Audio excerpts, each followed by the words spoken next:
ഇതേ നമ്മുടെ പിള്ളേരെ അടുത്ത ആഴ്ച വരും കേട്ടോ. വന്നു കഴിയുമ്പോൾ പിള്ളേർക്ക് ഓസ്ട്രേലിയക്ക് കൊടുത്തു വിടാൻ വേണ്ടി കുറച്ച് സാധനങ്ങൾ വാങ്ങിക്കാൻ ഞാൻ വന്നതാണേ. ഇത് നമ്മുടെ പാലായിലുള്ള കടനാട് എന്ന് പറഞ്ഞ സ്ഥലത്താണ്. കേരള നാച്ചുറൽസ് എന്ന് പറഞ്ഞാൽ നല്ല അടിപൊളി കുറേ സാധനങ്ങളുണ്ട് കേട്ടോ അവരുടെ. നമുക്ക് അതിനൊക്കെ എന്തെന്ന് കാണാം. മാം, ഞങ്ങൾക്ക് ഒരു വൈഡ് റേഞ്ച് ഓഫ് പ്രൊഡക്ട്സ് നമ്മൾ ഡീൽ ചെയ്യുന്നുണ്ട്. Skin care, hair care, wellness products ഒക്കെയാണ് നമ്മൾ മെയിനായിട്ട് ഡീൽ ചെയ്യുന്നത്. സ്കിൻ കെയറിനകത്ത് നമുക്ക് വരുന്നത് multani mitti, red sandalwood, pomegranate, orange peel. നമ്മുടെ one of the moving product ആണ് ജാക്ക് ഫ്രൂട്ട് പൗഡർ.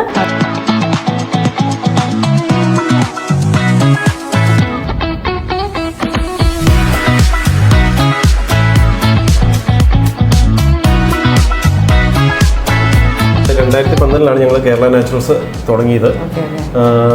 സർട്ടിഫിക്കറ്റ് ഒക്കെ ഉണ്ടല്ലോ. ഉണ്ട്, നമുക്ക് കിട്ടിയിട്ടുണ്ട്. അത് ഇന്ത്യസ് മോസ്റ്റ് ട്രസ്റ്റഡ് ബ്രാൻഡ് എന്നുള്ള അവാർഡ് അടക്കം ഞങ്ങൾക്ക് കിട്ടിയിട്ടുണ്ട്. എല്ലാം നാച്ചുറൽ ആയിട്ടുള്ള 100% നാച്ചുറലാണ്. ഓക്കെ, ഇതേ എനിക്ക് ആവശ്യമുള്ള എല്ലാ സാധനങ്ങളും കിട്ടി കേട്ടോ. നിങ്ങൾക്ക് 100% വിശ്വസിച്ച് ഈ സാധനങ്ങൾ വാങ്ങിക്കാം. നിങ്ങൾ ലോകത്തിന്റെ ഏത് ഭാഗത്താണെങ്കിലും നിങ്ങൾക്ക് ഓൺലൈനായിട്ട് ഈ സാധനങ്ങൾ വാങ്ങിക്കാൻ പറ്റും കേട്ടോ. കയറി നോക്കിയിട്ട് ഇഷ്ടപ്പെട്ട